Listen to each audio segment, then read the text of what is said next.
Kenapa kita mulai dengan begitu? Assalamualaikum warahmatullahi wabarakatuh.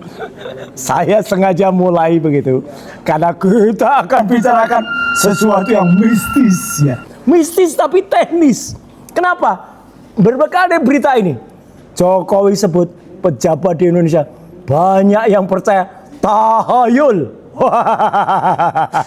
Nah, ini bagian kedua dari pembicaraan kita soal IKN, Ibu Kota Negara Nusantara, yang sudah kita bahas sebelumnya.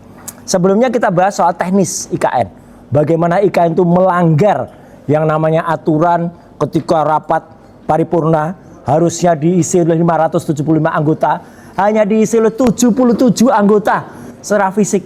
Itu kan hanya 13% yang datang. Tapi diakal-akali dengan 190 orang hadir secara online kok. Online gimana? Online itu kan bisa diakal-akali. Nah, tapi itu akal-akalan secara IT, secara teknologi. Sekarang ada akal-akalan secara mistis ya.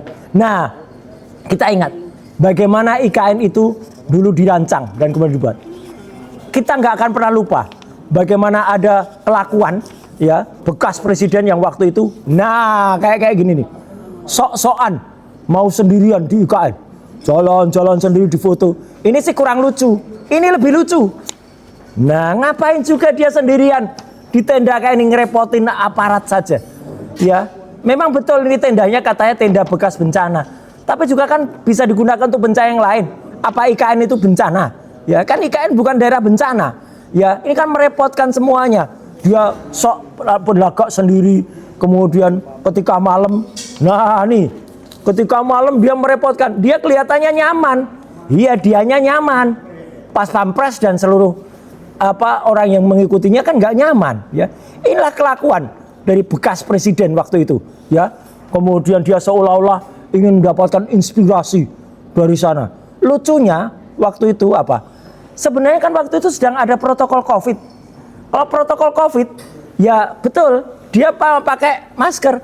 Tapi kan kita lihat sebenarnya banyak orang yang juga nggak pakai masker waktu itu. Ada. Jadi kan lucu kan, apa yang dia lakukan itu sebenarnya bertolak belakang. Kita bicarakan sekarang apa yang terjadi di IKN. Saya kemarin ketika dalam konten SMK itu banyak yang mengkritik. Mas, nyatanya Jokowi nggak nari-nari loh pada saat peresmian SMK. Oke, sekarang kita lihat ya. Ini kan acara waktu peresmian SMK waktu itu. Nih, ini si Andi Aswan. Lagi-lagi Andi Aswan lagi. Dia kan waktu itu bilang, Roy Suryo nggak diundang. Pikir, kalau kita nggak diundang, sebagai orang nggak diundang, masa duduknya di sini? Kalau orang nggak diundang, masa menyerahkan naskah yang kemudian dibaca oleh Jokowi? Kan nggak mungkin. Naskah dia itu saya memang yang buat. Ini adalah isinya tentang sejarah mobil pertama Indonesia. Yang dibeli oleh Sri Susunan Pakubuwono ke-10 di Solo. Namanya Benz Python, produksi tahun 1898, karya Benz. Dan itu memang Benz Python itu mobil pertama Indonesia. Dan kemudian ketika upacara untuk esoknya perjalanan SMK, ini lihat, ini ada ritual. Kalau orang mengatakan, wah itu kan ritual, mana? Ini memang ritual. Nih ada mandi kembang, kemudian ada tari-tarian. Dan saya waktu itu mengatakan Jokowi pun menari waktu itu. Memang ada penari aslinya, tapi Jokowi pun juga menari, ya. Jadi ini fakta, nggak bisa lagi dihindari. Saya ada di situ. Pak Kiat yang ditanya oleh si Andi Aswan pun juga di situ. Tapi coba Pak Kiat sendiri mengatakan, kalau saya bongkar cerita dari SMK ini, ya, nah itu akan geger nanti pemilu tahun 2029. Lah kan sudah jelas. Makanya Pak Kiat bongkar saja soal SMK ini. Ngapain takut dengan si Andi Aswan itu? Nah, kita kembali soal IKN. Teman-teman semua, IKN yang awalnya dirancang secara bagus ya, dan itu ada sayembaranya. Sayembara IKN itu diikuti dan ada pemenangnya waktu itu. Ini konsepnya bagus. Ada kawasan Nusa, ada kawasan Bangsa, ada kawasan Banua. Tapi akhirnya apa?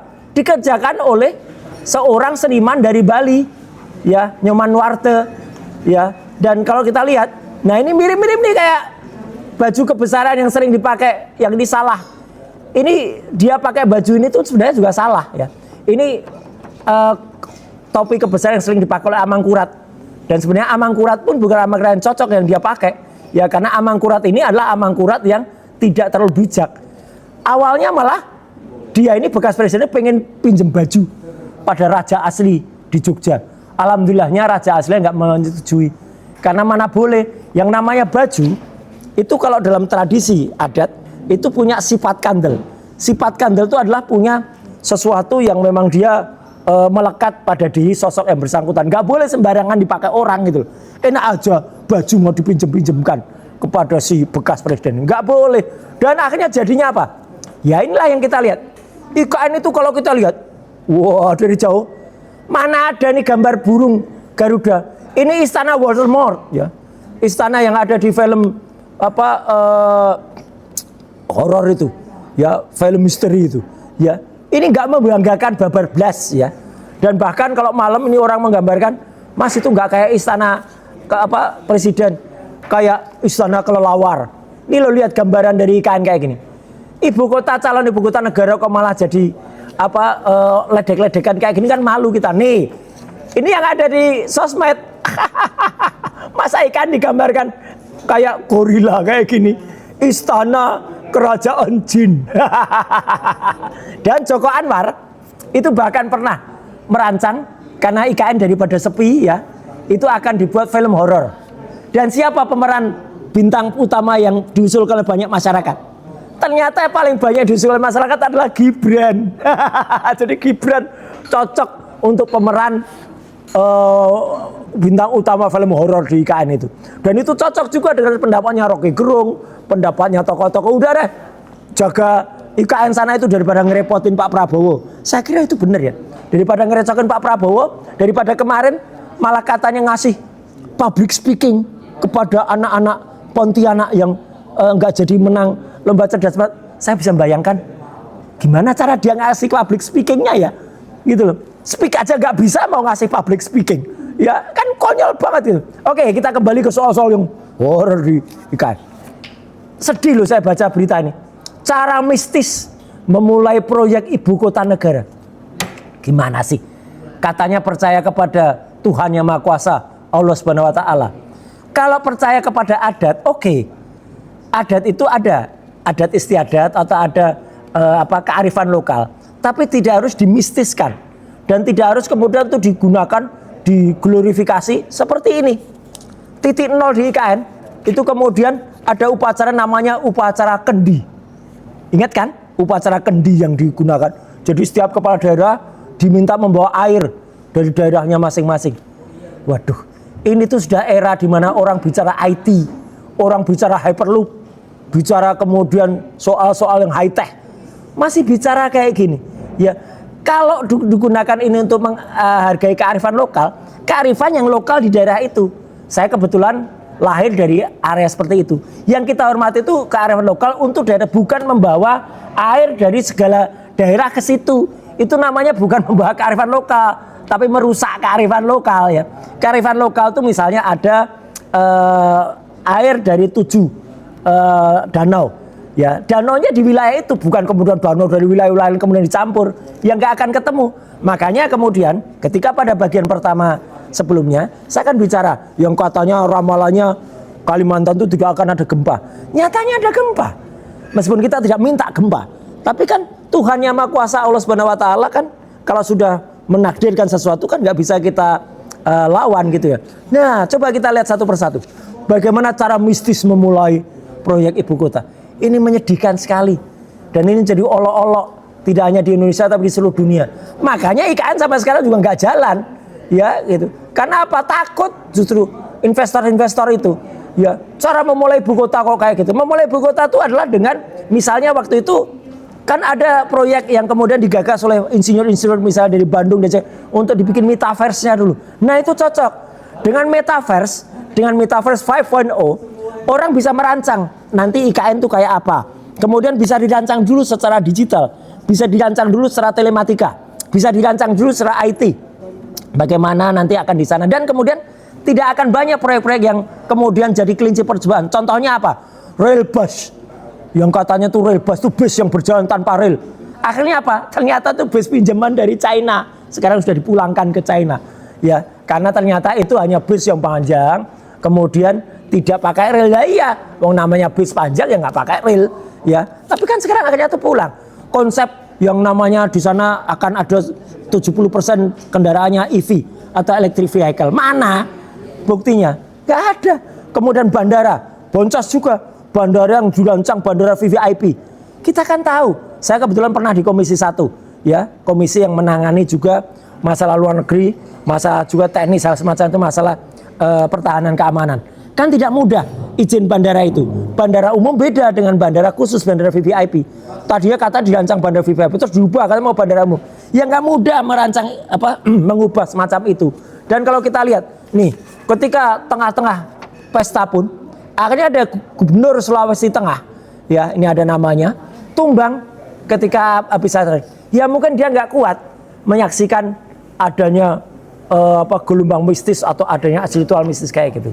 Jadi sekali lagi teman-teman, saya adalah orang yang memang berasal dari lingkungan seperti itu. Saya di Jogja, dari Keraton Puro Pakualaman, dan saya bupati sepuh di situ. Tapi saya melihat apa yang ada dilakukan di IKN waktu itu adalah terwelu. Terwelu itu apa? Terlalu. Ya, membagongkan itu ya. Ya, artinya apa? Sama sekali tidak membanggakan kita. Sama sekali justru memalukan. Ya, Indonesia yang katanya mau bercita-cita tinggi, ya makanya investornya nggak jadi pada datang, pada lari. Sekarang IKN itu kasihan kepala otoritas IKN-nya. Ya, kasihan Pak Basuki, kasihan juga staf-stafnya yang sedemikian rupa kemudian membuat IKN itu tetap bisa dipandang. Dan kalau kita lihat bagaimana ketika perayaan yang katanya dulu 17 Agustus 2024 kan cita-cita dulu ketika sebelum lengser kan dia gitu. Upacara kenegaraan diselenggarakan di IKN. Nah, 2024 itu kan dipaksakan sekali itu. Bagaimana ritual bendera pusaka dibawa dengan ritual ke IKN. Coba lihat kenyataannya apa? Keterbukaannya 0,0. Televisi nggak boleh ada yang meliput supaya nggak ketahuan. Karena kalau sampai di IKN, mereka akan tahu bahwa tiang-tiang yang ada itu tiang-tiang dekor, tiang-tiang properti. Itu bangunan utamanya belum jadi. Itu masih poster.